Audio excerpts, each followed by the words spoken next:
بسم اللہ الرحمن الرحیم۔ دوستو السلام علیکم۔ دوستو مکہ مکرمہ میں ایک عورت تھی، اس کو اپنے حسن پر بہت بڑا ناز تھا۔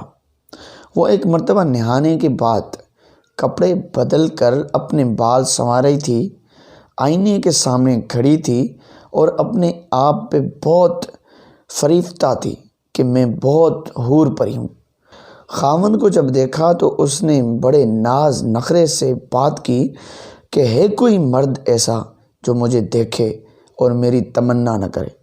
تو خاوند نے کہا کہ ہاں ہے، عبید بن عمیر، یہ مسجد نبوی میں مدرس اور خطیب تھے۔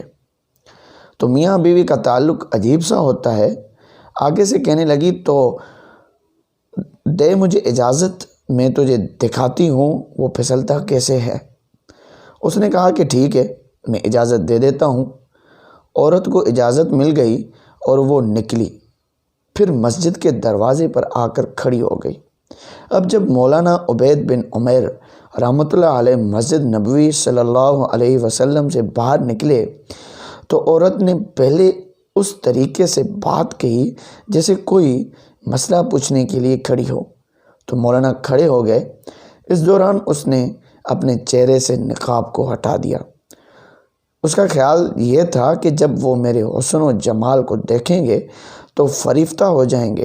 جیسے ہی اس نے ایسا کیا تو انہوں نے نظر ہٹا دی اور کہا، دیکھو کیوں ایسے کام کے بارے میں سوچتی ہو جس سے تمہیں دنیا میں بھی ذلت ملے گی اور آخرت میں بھی ذلت ملے گی۔ اب یہ الفاظ ان کے منہ سے اتنے درد سے نکلے، وہ شرما گئی اور واپس آ گئی۔ شوہر نے پوچھا کیا بنا؟ کہنے لگی کیا مرد ہی نیک ہوتے ہیں، عورتیں نہیں؟ کیا عورتیں نہیں ہو سکتی نیک؟ میں بھی نیک بنوں گی۔ اس کی زندگی بدل گئی۔ اس کے بعد روز وہ خاوند سے پوچھتی عشاء کے وقت کہ تمہیں میری ضرورت ہے؟ اگر کہتا ہاں تو وہ وقت خاوند کے ساتھ گزارتی، اور اگر وہ کہتا نہیں تو جبہ پہن لیتی اور ساری رات مصلی پہ عبادت کرتی۔ اس کا خاوند کہا کرتا تھا، پتہ نہیں عبید بن عمیر نے ایک فقرہ بول کے میری بیوی کو نیک کیسے بنا دیا۔ دوستو شکار کرنے کو آئے، شکار ہو کے چلے۔ تو یہ کیفیتیں ان کی اس لیے تھیں کہ پروردگار عالم نے ان کے دلوں میں ایک اثر ڈالا ہوا تھا۔ ایمان کامل ان کے دلوں میں تھا، اور یہ نہیں کہ صرف بڑے لوگوں کو یہ حال تھا، بچوں کا بھی یہ حال ہوتا تھا۔